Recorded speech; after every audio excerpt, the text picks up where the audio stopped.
안녕하세요, 여러분의 경제 멘토, 경제학장 박사입니다. 혹시 매일 뉴스에서 나오는 환율 뒤에 전 세계의 돈이 벌이는 거대한 전쟁이 숨어 있다는 사실 알고 계셨나요? 오늘은 바로 그 국제 경제학의 심장부로 들어가서 환율을 움직이는 보이지 않는 손, 자산 접근 모형의 세계를 함께 탐험해 보려고 합니다. 최고의 바이블 중 하나인 김신행 교수님의 국제 경제론을 나침판 삼아서요. 이건 그냥 복잡한 이론 공부가 아니에요.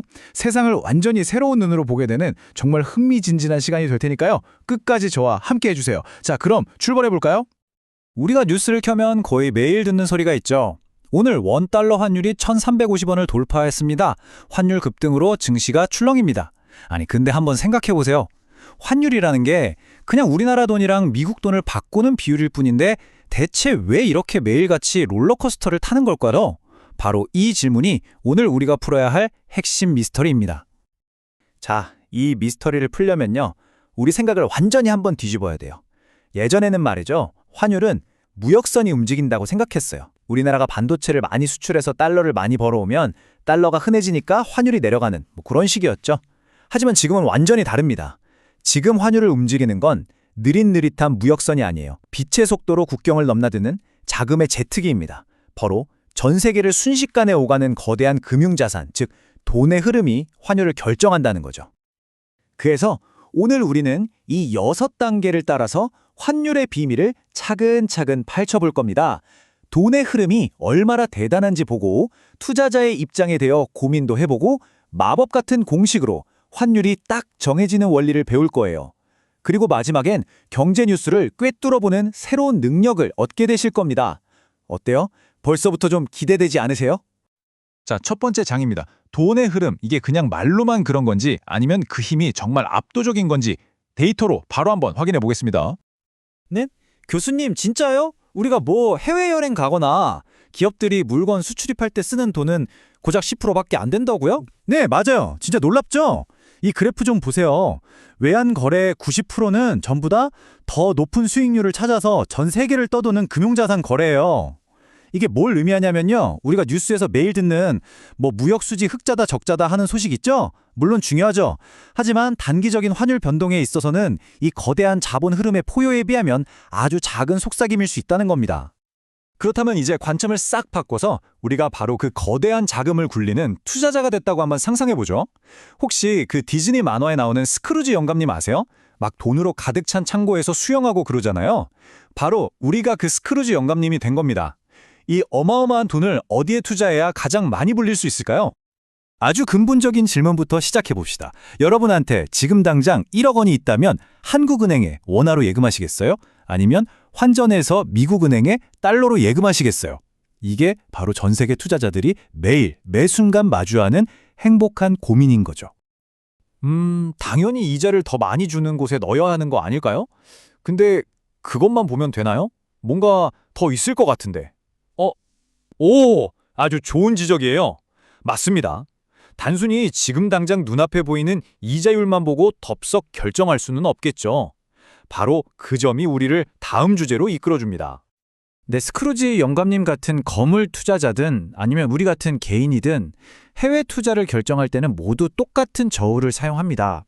바로 이 세 가지 추를 저울에 올려놓고 아주 신중하게 무게를 재보는 거죠. 이게 바로 환율을 움직이는 세 가지 핵심 열쇠입니다. 첫째는 기대 수익률이에요.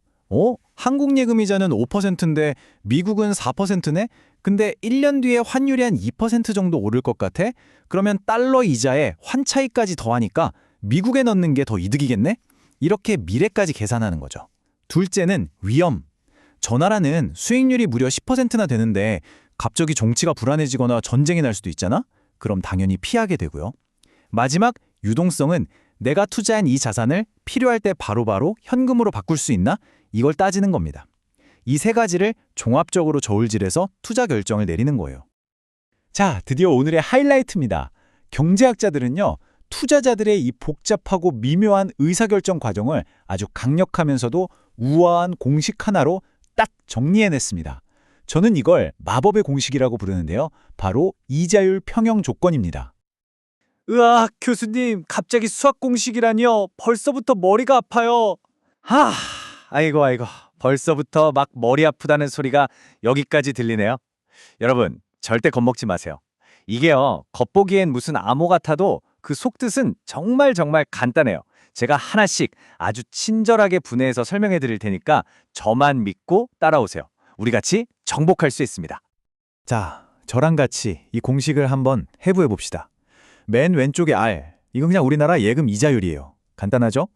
등호 오른쪽에 R스타, 이건 별표가 붙었으니까 해외, 즉 미국 예금 이자율입니다. 그리고 가장 중요한 게 바로 이 마지막 덩어리, 분수 모양인데요. 이건 예상되는 환율의 변화율이에요. 쉽게 말해서 앞으로 1년 뒤에 환율이 지금보다 몇 퍼센트 정도 오르거나 내릴 것 같은지에 대한 투자자들의 집단적인 예측이죠. 그러니까 이 공식의 뜻은 뭐냐? 한국에 투자했을 때의 기대 수익률은 미국에 투자했을 때의 이자 수익률에다가 환율 변동으로 얻거나 잃을 것 같은 손익까지 더한 것과 같아져야 한다는 겁니다. 결국 이 공식이 말하고 싶은 핵심 아이디어 딱 한 문장으로 정리하면 바로 이겁니다. 만약에 한국에 예금하는 게 미국에 예금하는 것보다 조금이라도 수익률이 더 높다고 쳐봐요. 그럼 전 세계 돈이 전부 한국으로 몰려들지 않겠어요? 반대면 당연히 전부 미국으로 가겠죠. 그렇게 돈이 한쪽으로 쏠리면 환율이 순식간에 변해서 결국에는 양쪽의 기대 수익률이 정확히 같아지는 지점에서 딱 하고 멈추게 됩니다. 바로 그 지점이 시장에서 결정되는 균형 환율이라는 거죠. 정말 기가 막힌 아이디어 아닌가요? 좋습니다. 자, 이론은 알겠는데 그래서 이 똑똑한 균형 맞추기 원리가 실제 시장에서는 어떻게 작동하냐? 이제 눈으로 직접 확인해 볼 시간입니다. 글자보다 그림으로 보면 훨씬 쉬울 거예요. 자, 이 그래프 한번 크게 볼까요? 세로축은 환율이고 가로축은 기대 수익률입니다. 먼저 이 곱게 서 있는 수직선, 이게 바로 원화 예금의 수익률이에요. 우리나라 이자율은 환율이 오르든 내리든 상관이 없으니까 이렇게 수직으로 서 있는 거죠. 반면에 이 아래로 미끄러지듯 내려오는 곡선이 바로 달러 예금의 수익률입니다. 이건 왜 아래로 향할까요? 한번 생각해 보세요. 환율이 하락한다는 건 원화 가치가 강해진다는 뜻이죠. 그럼 나중에 내가 가진 달러를 원화로 바꿀 때 예전보다 더 적은 원화를 받게 되잖아요. 즉, 환차손을 보게 되니까 달러 예금의 전체적인 매력이 뚝 떨어지는 겁니다. 그래서 이 두 선이 딱 만나는 A점, 바로 여기서 양쪽의 기대 수익률이 같아지면서 시장의 균형 환율이 결정되는 겁니다. 학생 목소리. 교수님, 그럼 만약에 뉴스에서처럼 한국은행이 기준금리를 올리면 이 그래프는 어떻게 바뀌는 거예요? 자, 바로 그거예요. 바로 그런 질문이 나와야죠. 경제학의 진짜 재미는 이렇게 만약에를 생각해 보는 거거든요. 자, 어떻게 될까요? 바로 이렇게 됩니다. 왼쪽이 원래 모습, 오른쪽이 바뀐 모습이에요. 한국 이자율이 오르면 원화 예금의 매력 자체가 커지니까 이 수직선이 통째로 오른쪽으로 이동합니다. 그럼 새로운 균형점이 원래 A에서 B로 옮겨갔죠. 자, B점의 환율을 보세요. A보다 아래쪽에 있네요. 이게 무슨 뜻이죠? 그렇죠. 국내 금리가 오르니까 전 세계 투자자들이 와, 한국 예금 최고다 하면서 원화를 사려고 몰려들고 그 결과 원화 가치가 상승, 즉 환율이 하락하는 겁니다. 이제 뉴스가 해석되기 시작하죠? 아하! 그럼 반대로요. 미국 중앙은행 페드가 금리를 올리면 어떻게 돼요? 요즘 뉴스 보면 맨날 미국 금리 얘기만 나오던데요. 그렇죠. 아주 시의적절하고 중요한 질문입니다. 바로 다음 슬라이드에서 확인해 보시죠. 이번엔 이렇게 바뀝니다. 미국 금리가 오르면 모든 환율 수준에서 달러 예금의 수익률 자체가 높아지겠죠? 그래서 이 아래로 내려가던 곡선 전체가 위쪽으로, 오른쪽으로 이동합니다. 자, 새로운 균형점 B를 보세요. 환율이 A보다 훨씬 높아졌습니다.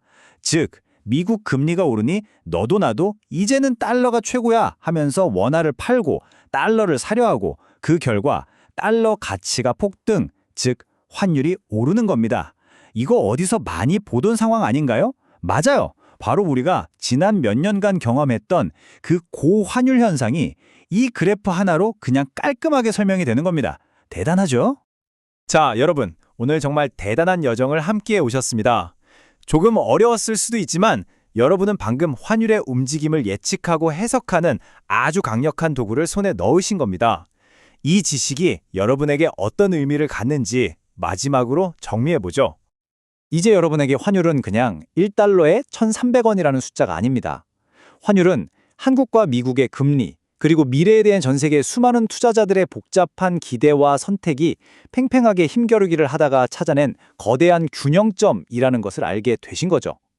오늘 배운 이 모델을 이해한다는 건 바로 그 균형점이 앞으로 어떻게 움직일지를 꿰뚫어 볼 수 있는 눈을 갖게 되었다는 뜻입니다. 이제부턴 미국 연준이 금리를 동결했다는 뉴스를 들으면 아, 달러 예금 수익률 곡선은 그대로 있겠구나 하고 머릿속에 그래프를 그릴 수 있게 된 거예요.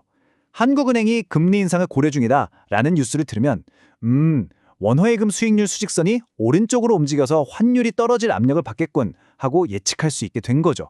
이건 여러분만의 새로운 슈퍼파워가 생긴 거나 마찬가지예요. 물론 국제 경제학이 때로는 어렵고 복잡하게 느껴질 수 있습니다.